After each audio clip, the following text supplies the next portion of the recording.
Hello friends, आज ऐसे health issue के बारे में डिस्कस करना है जो पिछले कुछ हफ्तों से सुर्खियों में बना है। आप सभी जानते हैं कि कोरोना वायरस का नया वेरिएंट जिसका नाम है ओमिक्रॉन वेरिएंट, ये नवंबर के महीने में साउथ अफ्रीका में पाया गया है।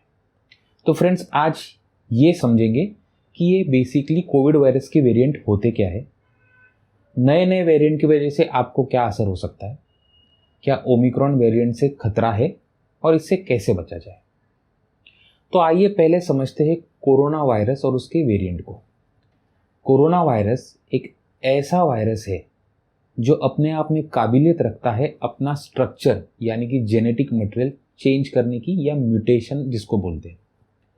इस म्यूटेशन की वजह से कोरोना वायरस का नया रूप सामने आता है और कई बार ये रूप ज़्यादा इन्फेक्टिव हो सकता है।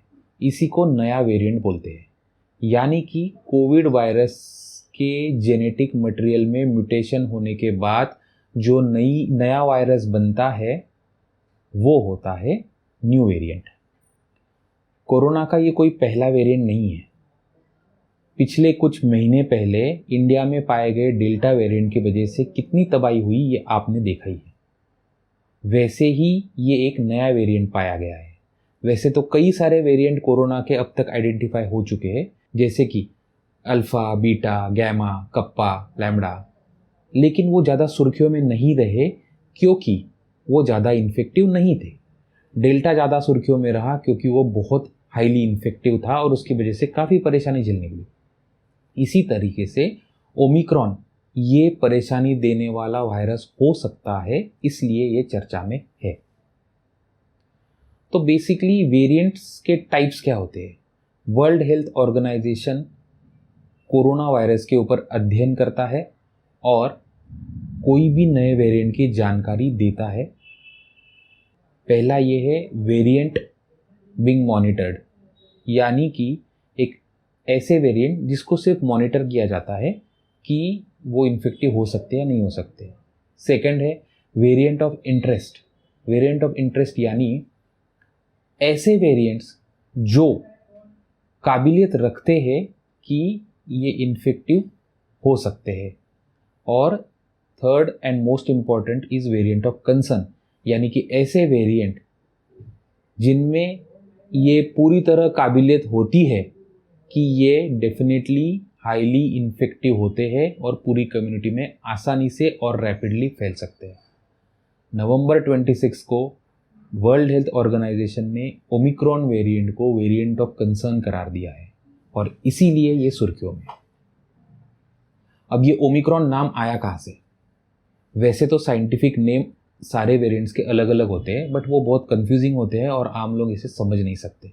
इसीलिए WHO ने ग्रीक अल्फ़ाबेट का सहारा लेते हुए वेरिएंट्स को ग्रीक अल्फ़ाबेट के हिसाब से नाम देना शुरू किया। ये अल्फ़ा, बीटा, गैमा, डेल्टा और अब का ओमिक्रॉन, ये सारे ग्रीक अल्फ़ाबेट के ही नाम है जो आम भाषा में ऑल ओवर द वर्ल्ड लोगों को समझ में आए इसके लिए इस्तेमाल होता है। अब जानते हैं ये ओमिक्रॉन वायरस खतरनाक क्यों हो सकता है। जैसे कि मैंने बताया, ये म्यूटेटेड वायरस है जिसमें ये कैपेबिलिटी पाई गई है कि वो तेज़ी से फैल सकता है।